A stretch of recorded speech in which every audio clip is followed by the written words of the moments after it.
Bom, eu sou o filho caçula de uma família de 5 irmãos. A diferença minha para o meu irmão mais velho são 9 anos, meu segundo irmão são 8. Então eles já estavam treinando na academia do Carson na década de 70 e eu ia lá com eles brincar, ficava lá assistindo o treino, brincando, no tatame, perturbando todo mundo, com uns 10 anos de idade. E com uns 10, pouquinho depois, quase 11 anos assim, eu comecei a treinar. E não parei mais, né? Quer dizer, eu treinava, na verdade eu era surfista, né? Comecei a surfar antes de treinar, também por influência da minha família, dos meus irmãos. E o jiu-jitsu era mais uma brincadeira, né? Eu gostava mesmo era de surfar. E eu ia treinar quando não tinha onda. E com o tempo isso foi mudando, né? Eu fui me apegando mais ao jiu-jitsu até que eu transformei o jiu-jitsu no meu esporte e o surf no meu hobby. Então, estou aí até hoje. Você começou a treinar no Carson com quem? Quem foi seu primeiro professor quando você era Tive aula com o Mário, professor Mário, tinha um outro professor que eu esqueci o nome agora, que era um professor que dava aula para as crianças. E tive aula aprendi muito com os atletas, né? Assim, treinando muito, né? A partir dos 15, 16 anos eu comecei a treinar mais com o pessoal mais velho, então, pô, meus professores foram, o Carson sempre, é lógico, sempre me ensinando. Tive muitas aulas com o Carson, mas aprendi muito com o pessoal que, meus parceiros de geração, né, que eram Marcel Duque Estrada, Ricardo Jucá, Braulio Carsalade, Ricardo Della Riva, Ricardo Libório. Quer dizer, o Libório ainda veio depois um pouquinho, né? Mas da minha época assim, era mais o Marcel, o Ricardo Jucá. E o pessoal mais adiantado que eu treinava assim, que me ensinava mais, era o Peixotinho, Pinduca, Rosenthal, Cássio Cardoso, né?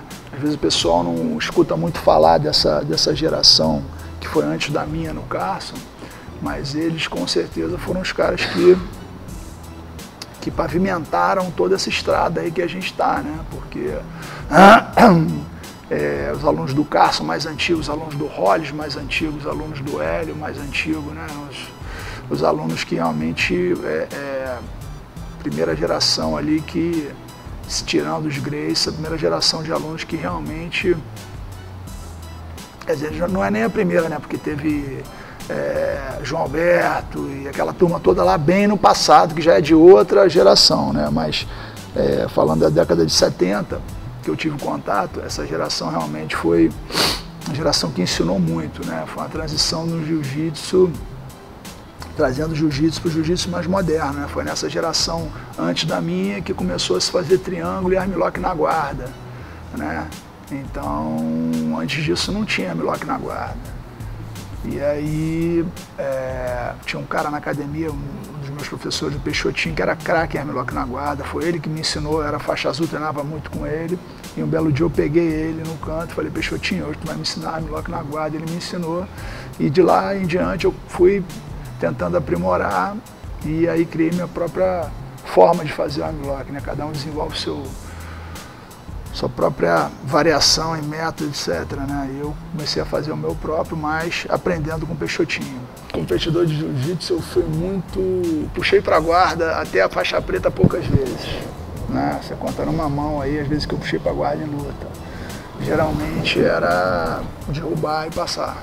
Era isso o jogo, entendeu? Fazia muita guarda no treino, fazia muita guarda, mas o meu estilo de luta era mais agressivo, né? Acho que até por isso que eu tive um certo sucesso no Vale Tudo, né? Porque eu era partir para cima, era bastante agressivo na luta, era derrubar, passar por cima e passar a guarda e amassar, um jogo bastante competitivo, né? Olha, de kimono, cara, lutei... Você se lembra, assim, de maneiras de kimono? Cara, lutei com caras muito bons, lutei com o Fábio, lutei com o Jean-Jacques, lutei com o Traven, no Castelo Branco, lutei com o Dedé na faixa roxa, lutamos no absoluto, o Dedé é bem mais leve que eu. Lutei com Lutei com quem mais? Lutei com Jorge Pereira no absoluto, em 90, um dos meus primeiros campeonatos. Se não foi meu primeiro, um dos primeiros campeonatos meus faixa preta. O que mais? Lutei com muita gente, cara. O pessoal já parou também, muita gente parou. Os que continuaram foram esses, né? Fábio, Traven, Castelo. Fiz uma luta com Castelo em 94, fui considerado uma das melhores da competição, do primeiro brasileiro que foi na Axe. Foi uma luta duríssima. Castelo estava numa forma mais pesada, foi na categoria mais acima da minha. Castelo estava numa forma duríssima, começou quase me arremessando fora do ringue. Aí depois puxou para a guarda, tentou uma chave de braço que ele pegou muita gente, né? O Castelo ele finalizou, a Mauri finalizou, o Fábio Gurgel, então ele já tinha... Só que o golpe que ele fazia era um golpe que eu gostava muito de fazer. Então eu consegui sair, fui para cima, foi uma luta muito dura, eu acabei levando um pouco de vantagem, venci a luta, mas foi uma luta duríssima, foi uma luta muito boa. Foi eleita aí na época, se eu não me engano, foi essa e a do Royler, uma do Royler que ele fez com algum peso leve lá. Foram 2 lutas do campeonato que foram eleitas as melhores. Eu nunca planejei. O Carson gostava muito de a gente lá no Carson, a gente já fazia de brincadeira taparia. Tinha um dia que a gente pegava lá um treino, tirava o kimono e o pau cantava de tapa. Tapa na cara, chute na perna, porrada comia sem soco, não tinha luva. E a gente fazia isso por diversão, acostumado já.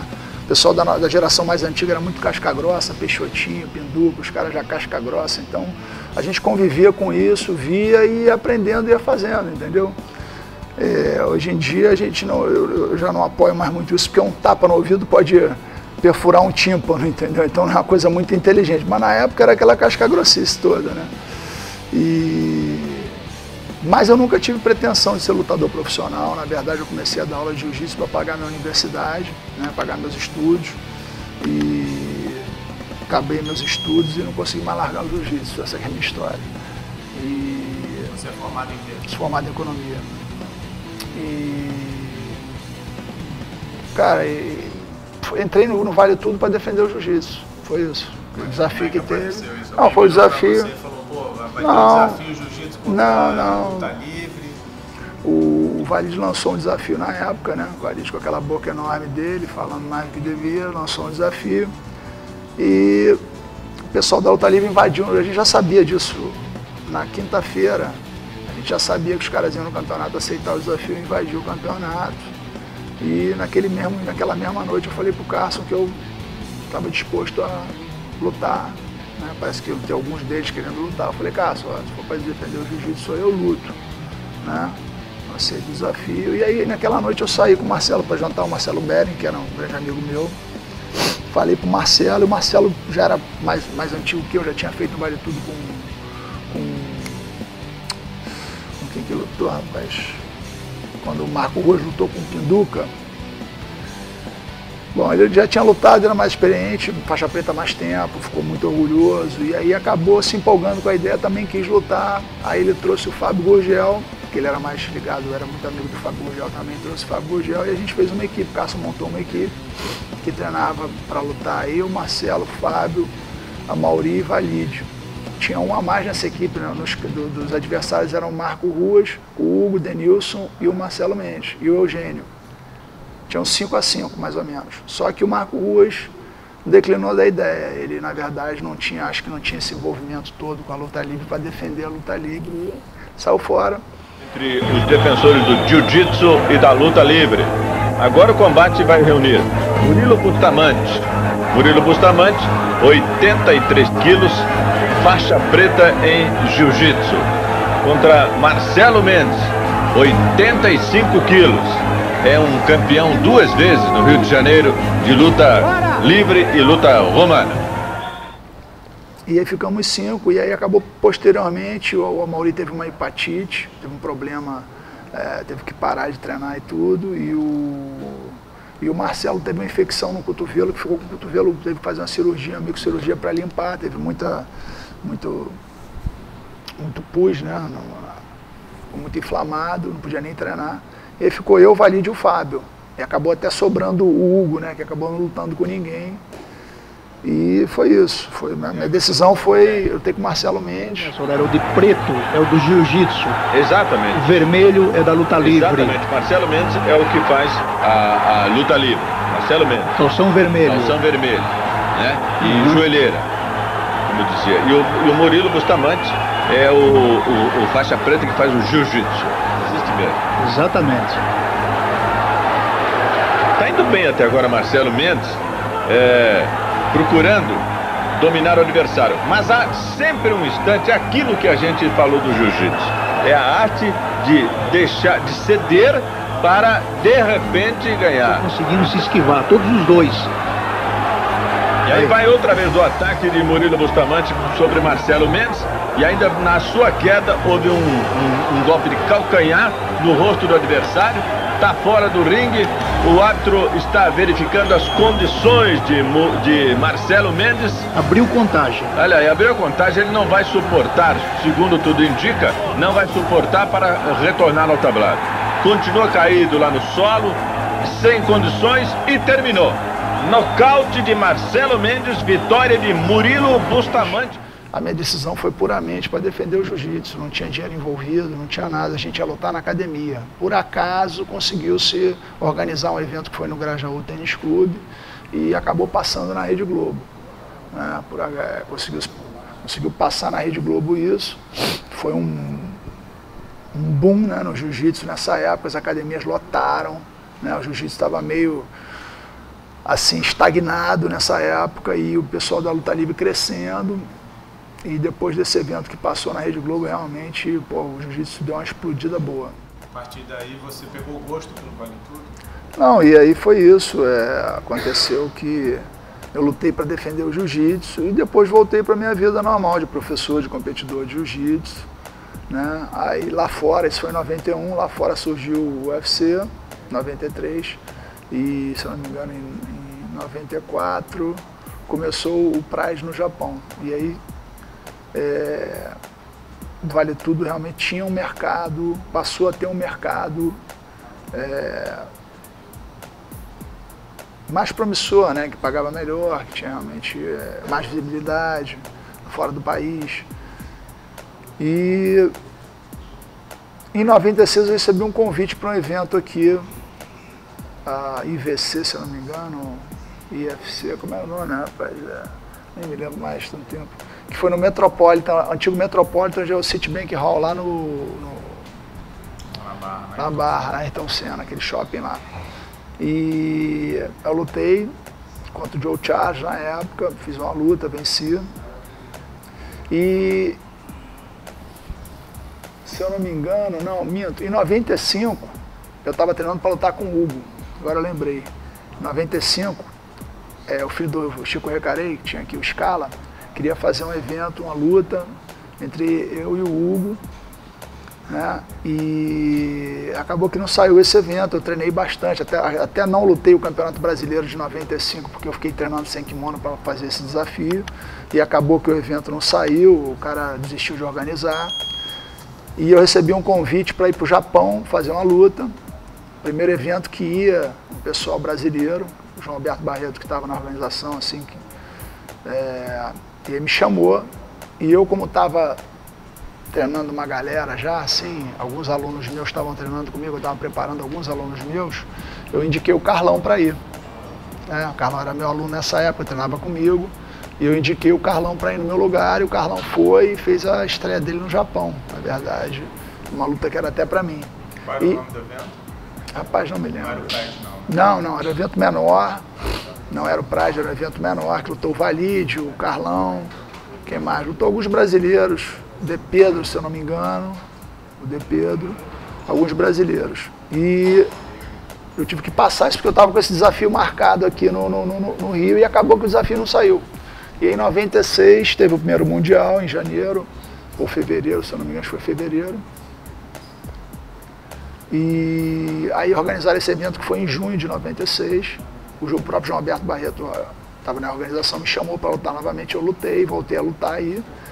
E em novembro tinha um evento nos Estados Unidos que foi o Reality Martial Arts Reality Super Fighting, MARS. no qual o Renzo lutaria com o Takhtarov, teria algumas lutas, seria Brasil e Rússia, teria algumas lutas, e eu fui chamado para participar do torneio, né? O torneio eram 8 lutadores, foi o qual faríamos 3 lutas na noite, e eu fiquei muito empolgado com aquilo, e foi o qual eu fiz a final com o Tom Erickson, uma luta final de 40 minutos, entendeu? Então, nessa fase eu já estava realmente com a cabeça para me profissionalizar, porque o mercado realmente já existia, era um mercado, né, profissional, não era apenas desafios, porque para você lutar, você precisa de um treinamento muito árduo, difícil, é caro, você não trabalha, você tem que se dedicar ao treinamento, difícil você trabalhar, né? Então não tinha retorno nessa época, no princípio lá em 91, né? Até antes, quando o Marcelo Bering lutou contra o Flávio Molina, lembrei agora, lutou contra o Flávio Molina, o Pinduca contra o Marco Ruas, nessa época não tinha dinheiro envolvido, era apenas um desafio entre lutas. Mas posteriormente criou-se o mercado, e aí realmente eu me empolguei para lutar, e comecei a lutar e começou a aparecer luta. Como é que foi sua estreia no UFC? O UFC, eu lutei o ADCC tinha lutado o ADCC em 2000, e quando eu cheguei no Brasil eu recebi um convite para lutar no Japão, no UFC Japão, número 25.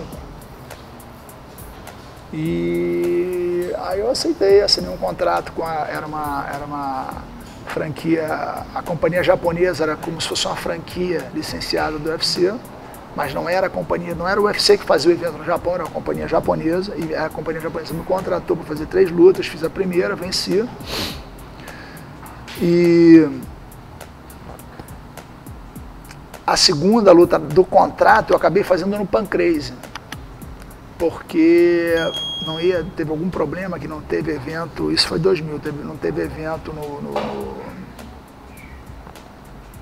no Japão do UFC, por causa de alguma coisa que eu não me lembro que aconteceu.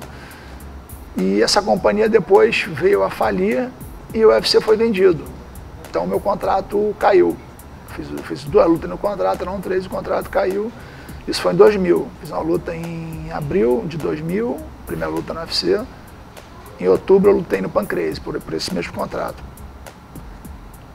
De 2000 para 2001, ou foi em 2001, os Fertitta compraram o UFC. E fizeram o primeiro evento em setembro de 2001, em Las Vegas. E aí me convidaram para lutar. Foi a luta que eu fiz contra o Chuck Liddell. Que foi a minha primeira luta no UFC, com a companhia nova, né? Meu primeiro evento em Las Vegas.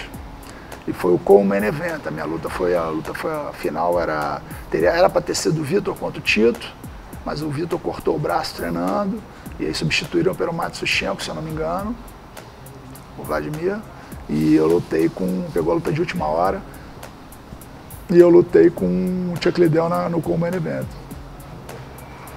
E no UFC você foi o primeiro brasileiro a ser detentor de um cinturão. Como é que foi isso, assim, esse caminho para chegar lá? Eu já vinha tentando, eu já sabia que tinha... Fiz uma luta com o Chuck Liddell, né? Foi uma luta dura. Ele venceu o primeiro round, me deu 1 ou 2 knockdown no primeiro round. Quer dizer, não foi knockdown.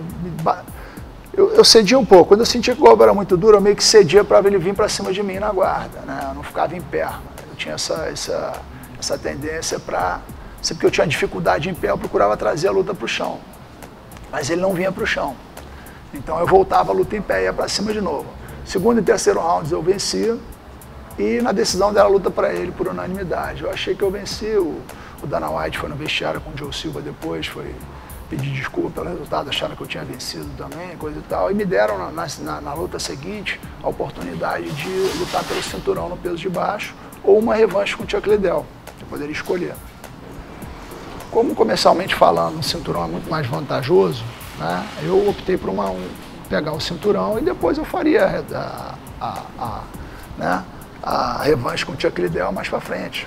Então eu lutei pelo cinturão, que era o que eu queria, era o meu objetivo. Comercialmente falando, é muito mais interessante, porque se eu vencesse o Chuck Liddell, eu teria que lutar com o Tito Ortiz pelo cinturão ainda, na categoria de cima.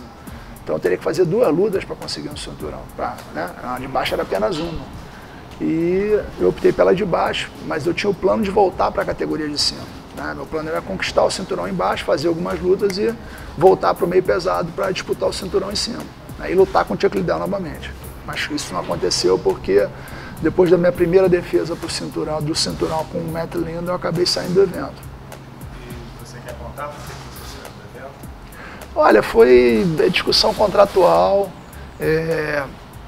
Eu fiz a minha primeira defesa do cinturão, eu estava com um problema no meu dedo, uma infecção no meu dedo, que eu não conseguia nem treinar direito, não conseguia pegar, estava muito inflamado com pus, uma coisa horrível, não conseguia, era muita dor, eu não conseguia bater e não conseguia segurar, então eu fiquei fazendo só parte física, isso prejudicou por uns 15 dias, umas 2 semanas meu treinamento até melhorar, na véspera da luta, isso no último mês, um mês antes, só voltei a treinar mesmo 20 dias antes da luta. Fiquei assim uns 15 dias antes disso, parado de treino, fazendo alguma parte física.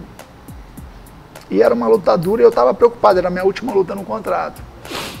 E aí eu queria, né, dei a ideia de vamos renovar o contrato antes da luta.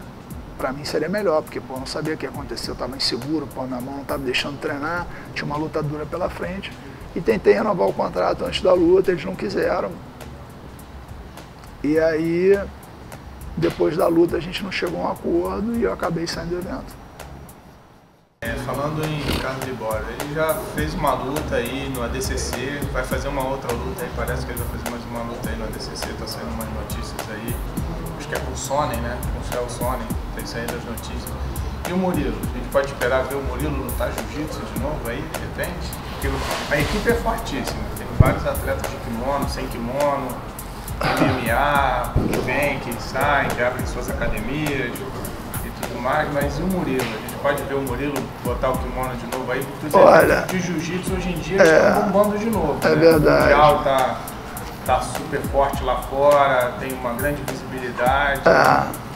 E eu, rapaz, pelo que eu soube aí, o Murilo tá sempre em forma, tá sempre treinando. A gente pode ver o Murilo lutar de kimono aí, botar essa... Cara, rapaz, eu vou te falar, impossível não é. O que acontece é o seguinte, eu mantenho em forma, continuo treinando, né? Não tanto quanto para competir, né? Faço só manutenção, treino com os meus alunos na aula, coisa e tal, mantenho uma forma. Competir é um pouco mais difícil, né? Porque eu não tenho mais, eu competi minha vida inteira, eu competi dos 15 aos 35, aos 45 anos, ininterruptamente. E, rapaz, eu não gosto de perder nem para o ímpar. Então, se for para eu competir, eu tenho que treinar, né? E para treinar é tempo, é custo, é uma coisa que hoje em dia eu não tenho, entendeu? Que é o tempo para o treinamento, você para de trabalhar para se dedicar, entendeu? Então, por enquanto, eu tenho outros interesses que eu estou à frente disso, de competição. Acho que eu já fiz já na minha vida, eu já provei para mim que eu tinha que provar, já me diverti, o que eu tinha que me divertir nos rings, entendeu? Eu estou, na verdade, buscando tornar um empreendedor melhor, né, digamos assim. Cuidar melhor das minhas empresas, da minha associação Brazilian Top Team, não só aqui, mas no mundo. Né? Eu estou querendo conseguir melhorar não só para mim, mas para todos da Brazilian Top Team, a forma de gestão de academia, de material. Então eu estou com outros objetivos que me consomem bastante tempo. Eu não posso parar isso agora, estou no momento de transição disso, né? Quem sabe mais para frente eu tenha mais tempo e tenha mais condição e tenha vontade de voltar a competir. Mas no momento não é meu objetivo. E se um shake doido daqueles aparecer para você e falar assim, Murilo, tem uma super luta para você na ADCC, a grana boa? Olha, é aquilo, tem que ver quanto é que paga, bota no ego, é matemática, cara. Quanto é que eu gasto, quanto é que eu ganho e a gente vê. Eu sou profissional, se me chamaram ano passado, em 2015, eu conversei com o Rising sobre alguma possibilidade de lutar, mas a coisa não aconteceu. Recebi alguns convites de luta também, mas não me interessaram, então tem que ser realmente uma coisa que comercialmente vale a pena para mim, né? Eu me aposentei do MMA, mas posso desaposentar também se tiver uma proposta que vale a pena, né? Hoje em dia, na verdade, o meu tempo é muito mais valioso do que era quando eu era jovem. Essa é a realidade. Então tá, manda um recado pra galera aí, o que a gente pode esperar da equipe da Brazilian Top Team aí, do futuro, como é que, se você puder contar um pouquinho dos planos aí pra BTT aí, o que a gente pode esperar? Em primeiro lugar, mandar um agradecimento e um abraço para todos os fãs do esporte que sempre tiveram um grande carinho por mim, né, nessa minha trajetória. E dizer que a gente está trabalhando, a Brazilian Top Team está crescendo, né, o jiu-jitsu cresceu no mundo inteiro, a gente continua crescendo. O Murilo já está, na verdade, a Brazilian Top Team vai fazer 17 anos agora esse ano, mas o Murilo, já dou aula há quase 30, né? E aquele negócio, eu dei aula na frente de batalha, né? Sempre estive na frente de batalha, de todas as batalhas, desde garoto, vim competir, desde 15 anos de idade, competi ininterruptamente, depois vale tudo MMA, então tive um aprendizado realmente que não foi apenas na academia, né? Foi realmente na prática. Então isso me deu uma experiência grande, né? De competição, de luta, de defesa pessoal, de realmente aplicação da arte suave, na realidade, e paralelo a isso nas competições de jiu-jitsu, que é uma coisa um pouco diferente, né? E o meu gol hoje em dia é ajudar a difundir o jiu-jitsu, ajudar a ensinar o jiu-jitsu, o que eu aprendi, passar minha experiência para os mais novos, né? Não só para a minha equipe, mas para as pessoas em geral. Ano retrasado eu fui dar um seminário na Rússia, em Omsk, né, e na Sibéria. Cheguei lá, tinham 100 russos no tatame de várias modalidades, judô, sambo, faixa preta, casca grossa, os caras ávidos por informação, né? Os caras lá querendo realmente aprender jiu-jitsu. Então você vê a que ponto nós chegamos com o nosso esporte, né? No mundo inteiro as pessoas querem conhecer o jiu-jitsu, então acho que me orgulho de ter feito parte dessa história, de ajudar a defender o jiu-jitsu, de ter estado na frente de batalha quando o jiu-jitsu precisou de mim, né? Ter defendido o jiu-jitsu no meu momento, que realmente era a minha hora, e dizer que eu continuo nesse trabalho de ajudar a difundir o jiu-jitsu pelo mundo. O jiu-jitsu é a minha bandeira, né? MMA foi um esporte que eu pratiquei, né? Mas a minha base sempre foi o jiu-jitsu, minha religião sempre representei o jiu-jitsu, né? E a Brazilian Top Team vai continuar crescendo aí, eu estou com várias novidades para esse ano, né? Para toda a minha associação, meus afiliados no mundo inteiro, a coisa vai ficar cada vez melhor. Então conta pra gente um pouco aí, como é que foi a criação da BTT? De onde que veio a ideia? Bom, a BTT surgiu com a nossa saída do Carson, né? Por motivos infelizes de conflito de ideias, né? Do Carson com os alunos dele. E a gente saiu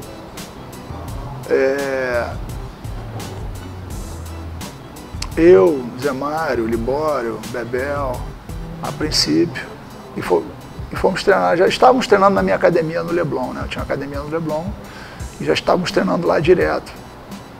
E aí com isso a gente começou a treinar lá e aí começaram a surgir eventos e a gente fundou uma nova equipe.